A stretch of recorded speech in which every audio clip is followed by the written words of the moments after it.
கன்னிராசிக்கு இன்று கடமையும் கட்டுப்பாடும் இன்று அழைக்கின்ற நாளாக இருக்கின்றன. குறிப்பாக இன்று தாயின் உடல்நலமும் உங்களின் உடல்நலமும் பார்க்க வேண்டிய நாளாக இருக்கின்றன.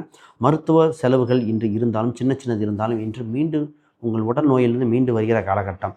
குறிப்பாக வீடு கட்டுவதற்கு இன்று வீடை இடித்து கட்டுவதற்கு ஆல்ரெடி வீடை விற்க இது போன்ற விற்க இது போன்ற விஷயத்தில் முதலீடு செய்ய அற்புதமான நாளாக இருக்கின்றன. இந்த லாபாதிபதி 4ஆம் இடத்தில் இருப்பதால் வீடு இடம் சொத்து சம்பந்தப்பட்ட அற்புதம். தாயின் உடல்நலங்கள் மேலோங்கி வருகிற காலகட்டம். உங்கள் ராசிக்கு 7ஆம் இடத்தில் இன்னும் சனி பகவான் 6க்குரியவர் இருக்கும் காலகட்டத்தில் வேலை சம்பந்தப்பட்டதில் அற்புதம் இருக்கின்றன.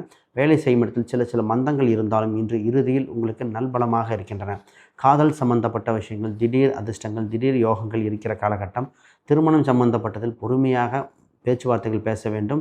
பதட்டப்படாமல் இன்று உங்களுக்கு தெரிந்த விஷயத்தை சரியான முறையில் எடுத்துரைத்தால் கரெக்டாக இருக்கும். இல்லையெனில் குடும்பத்தில் குழப்பங்கள் ஏற்படுகிற காலகட்டம். இன்று உங்களுக்கு 5ஆம் இடத்தில் குறிப்பாக பஞ்சமஸ்தானத்தில் செவ்வாய் இன்னும் வலுவாக இருக்கிற காலகட்டத்தில் திடீர் கோபங்கள், திடீர் விஷயத்தில் ஆறுதல் இரண்டும் தேவைப்படுகிற காலகட்டம். மன அமைதியே இன்று உங்களை வெற்றிக்கு இழுத்து செல்கின்றன.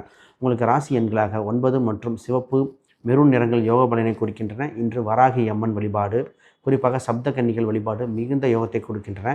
காசி விஸ்வநாதர் வழிபாடு உச்சத்தை தொடுகின்ற கிரக அமைப்பை கொடுத்துவிடும். இன்று வளர்ச்சியை நோக்கி பயணிக்க வாழ்த்துக்கள்.